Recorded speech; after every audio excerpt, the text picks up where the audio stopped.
Olá a todos e todas. É com imensa satisfação que chegamos ao último tópico do nosso módulo sobre animais peçonhentos, os escorpiões. Então, para finalizar o nosso módulo, teremos essa pequena aula sobre os acidentes, a sintomatologia, o manejo de notificações e a prevenção ao aracnidismo. Então, como nós já sabemos durante o nosso curso, os acidentes que ocorrem por picadas de escorpiões é chamado de escorpionismo.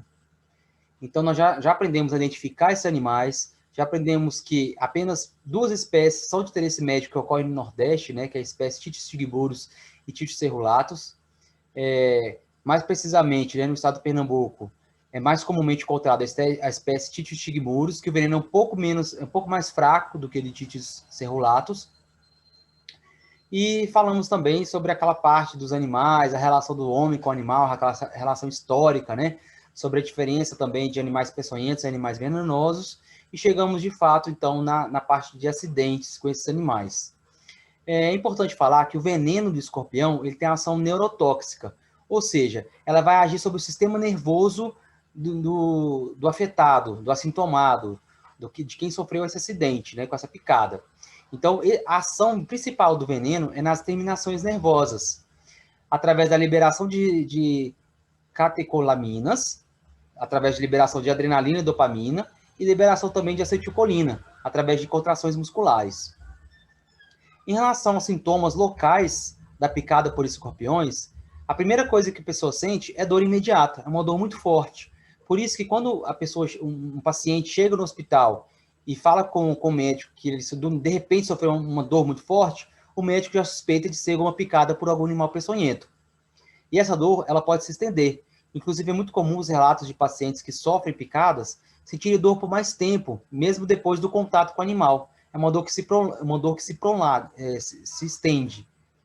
Além disso, raramente ocorre edemas ou eritremas, vermelhidão ou inchaço, o que também é uma forma de diagnosticar a picada por escorpiões. Em relação aos sintomas de casos mais graves, principalmente, como eu falei nas aulas anteriores, há pessoas que têm um sistema imunológico mais enfraquecido, como, por exemplo, crianças de até 6, 7 anos de idade e idosos a partir de 65 anos de idade.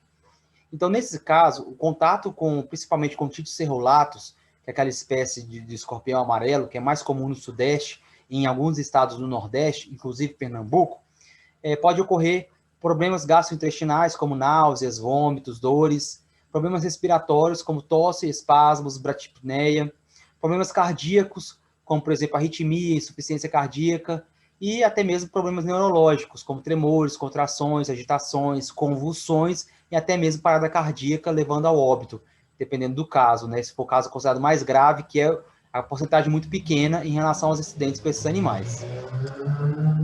Qual que é o tratamento quando a pessoa é picada por escorpião, Quanto em casos mais leves, que o veneno não causa tanto malefício, não causa aqueles sintomas sistêmicos, como eu acabei de falar, quando é só dor, só problemas locais da picada, o tratamento mais comum é o combate à dor mesmo na maioria dos casos, que é nos casos considerados como leves ou moderados.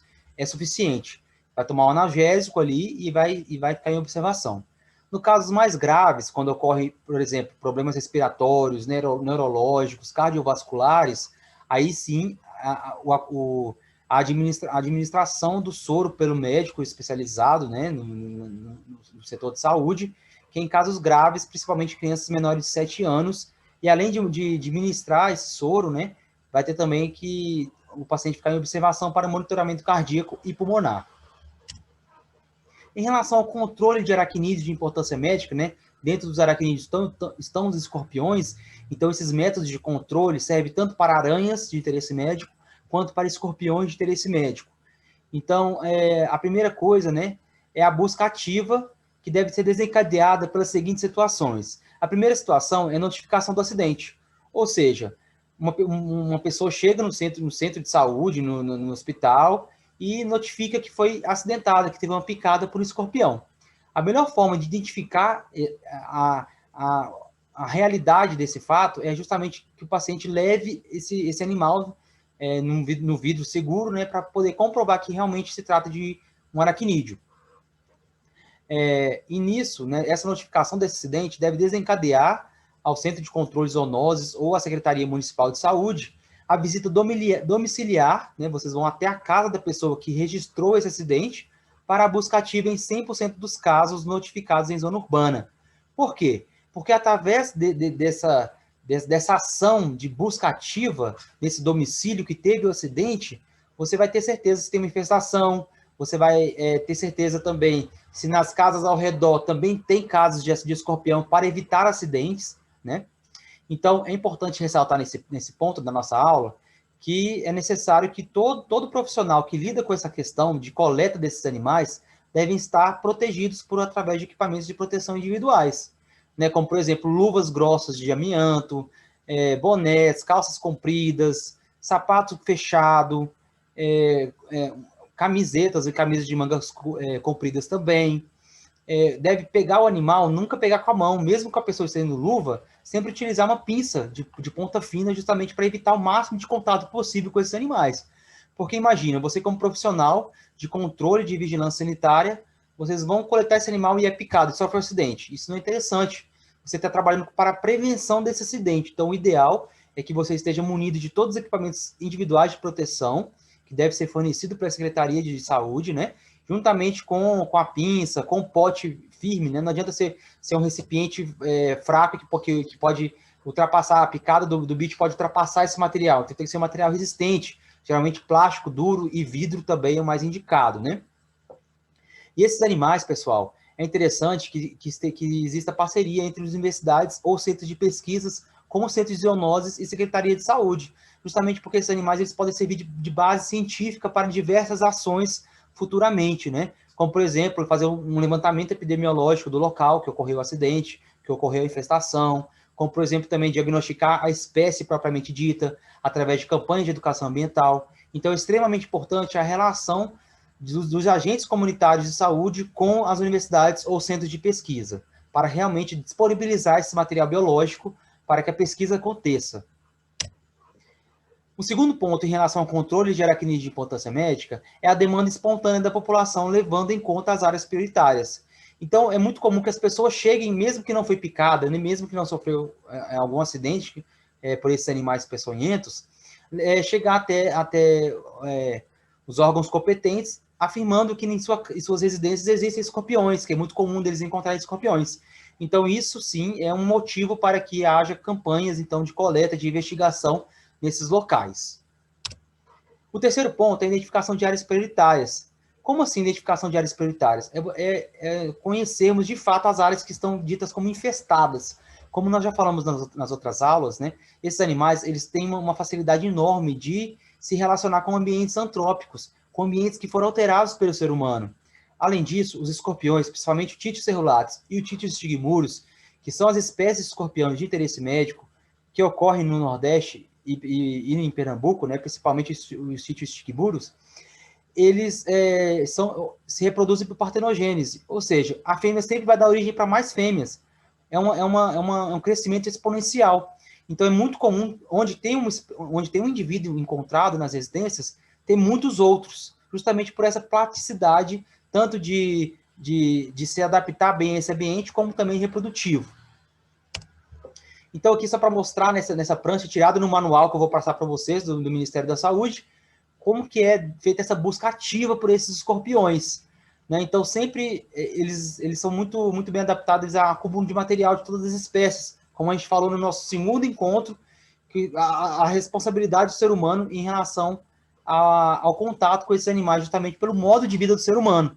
Né? Então, a gente pode ver aqui nas imagens vários materiais entulhados nos quintais das casas, e isso, então, propicia que os escorpiões fiquem nesses locais de maneira agradável a eles.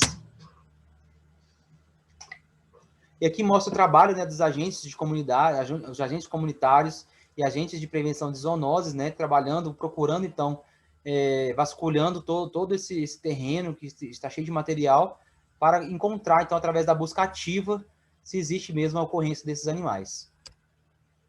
Como é que faz a metodologia, como é que é feita a metodologia em relação à visita aos domicílios e limítrofes? Limítrofes nada mais é do que a região próxima aos domicílios que tiveram infestação, que tiveram casos positivos de incidência de escorpiões. Então, eu trouxe um exemplo para vocês aí, né, de uma foto retirada de um satélite, né, que a gente coloca aqui na estrelinha vermelha, uma residência que alegou a presença de escorpião. Ou seja, a pessoa levou o escorpião ao centro de zoonoses ou à Secretaria Municipal de Saúde, ou então diagnosticou-se que teve acidente por picada de escorpião nesse domicílio. Então, a primeira coisa a ser feita é a busca ativa nesse domicílio. Então, é necessário que os agentes comunitários de saúde vão até esse domicílio, coletem em todo o quintal, corroborando, comprovando que existe infestação de escorpião. É necessário que pelo menos mais 4 pontos ao redor dessa residência seja coletado também, para saber se existe mais escorpiões nas áreas adjacentes a esse domicílio que teve casos positivos, né? E para isso nós temos um índice de infestação domiciliar. O que é isso? Através de dados do Ministério da Saúde, nós podemos fazer um cálculo bem simples para saber se na residência ou naquela área há um índice de infestação domiciliar de acordo com uma classificação, com uma hierarquia. Podendo ser um índice de infestação domiciliar baixa, média, alta ou altíssima, dependendo da quantidade de indivíduos, de espécimens coletados nessas casas ou casas limítrofes. Como é que é feito esse cálculo? Então, o índice de infestação domiciliar, ele é feito pela unidade de positivas de casos, ou seja, a quantidade de casas de uma determinada região que teve incidência de escorpião amarelo, de escorpião de interesse médico, dividido pela unidade de casas pesquisadas, de casas sob vigilância. Ou seja, unidades domiciliares que foi feita a busca ativa que não foi encontrada, vezes 100. Então, aqui tem um exemplo, né? Então, a infestação domiciliar de uma casa com escorpião, dividida por 5 casas visitadas, vezes 100, que é a porcentagem, igual a 20%. Ou seja, nessa situação hipotética que eu trouxe para vocês, uma casa visitada, tendo escorpião nessa casa, de 5 casas visitadas, então a gente conclui que 20% é o índice de infestação domiciliar. Então, de acordo com a tabela disponibilizada pelo Ministério da Saúde, então 20% está aqui, ó, dentro dessa classificação média. Quer dizer que essa região de 5 casas coletadas pelos vigilantes de saúde é uma dita como classificação média de infestação domiciliar. Então, é um cálculo bem simples. É só dividir a quantidade de casas encontradas de escorpiões, dividido pela quantidade de casas totais pesquisadas, vezes 100. Nisso vai ter a porcentagem, e você, então, como agente comunitário de saúde e de zoonoses, confere nessa classificação dessa tabelinha, que eu vou disponibilizar no material para vocês, para determinar se aquela região é alta, altíssima, média ou baixa em relação à infestação domiciliar de escorpiões de interesse médico. Então, aqui só mostrar mais um exemplo para vocês de busca ativa, né? De 2 casas que detectaram presença de escorpião amarelo. Então, aqui nós temos essa casa nessa estrelinha 1 e essa casa nessa estrelinha rosa 2. Então, o ideal para abranger toda a área limítrofe é pelo menos mais 5 pontos de coleta ao redor dessa casa que teve a infestação confirmada. E depois disso, fazer, então, o cálculo de índice de infestação domiciliar por incidência de escorpião. Aqui é só mais um exemplo, né? Mostrando os pontos azuis que foram confirmados a presença de escorpião. Então, os pontos amarelos são as residências limítrofes necessárias para que ocorra a coleta ativa, a busca ativa para reconhecimento das espécies que ocorrem nesse local. Bom, nesse slide eu quero trazer para vocês a prevenção ao aracnidismo. O que é isso? É como se prevenir para não ocorrer acidentes com aracnídeos, com esses animais peçonhentos, mais precisamente os escorpiões e as aranhas. Então, a primeira coisa é cuidar ao limpar a casa, né? Então, sempre afastar os móveis, os quadros, as cortinas, né? Quando vocês visitarem os domicílios, avisarem as donas de casa, os donos de casas, as crianças, os adolescentes, sobre a importância de checar bem a casa antes de mexer com ela, antes de fazer algum tipo de reparo, porque talvez tenha um escorpião lá escondido, por exemplo, atrás de um quadro, que a pessoa vai mexer o quadro e pode ser picada. Além disso, checar também as roupas, as vestimentas, né? Justamente porque, às vezes, as pessoas deixam as roupas amontoadas durante muitos dias e os escorpiões podem chegar e ficar debaixo dessa roupa se protegendo, e quando a pessoa for pegar essa roupa para vestir, ela pode ser picada. Principalmente calçados também, né? Um exemplo que eu trago para vocês, Quando eu comecei a trabalhar com esse tema de animais peçonhentos e sinantrópicos, no município que eu formei na graduação, teve um caso de óbito de uma criança de 6 anos, justamente porque a mãe não checou o tênis dessa criança, calçou o tênis para ele ir para a escola, então a criança começou a gritar de dor e ela não sabia o que tinha acontecido. Quando ela foi perceber e tirou o tênis, ela percebeu que tinha um escorpião amarelo dentro do tênis. E nisso, a criança levou várias picadas, teve uma quantidade enorme de veneno inoculado no pezinho da criança, e ela, infelizmente, foi levada ao óbito.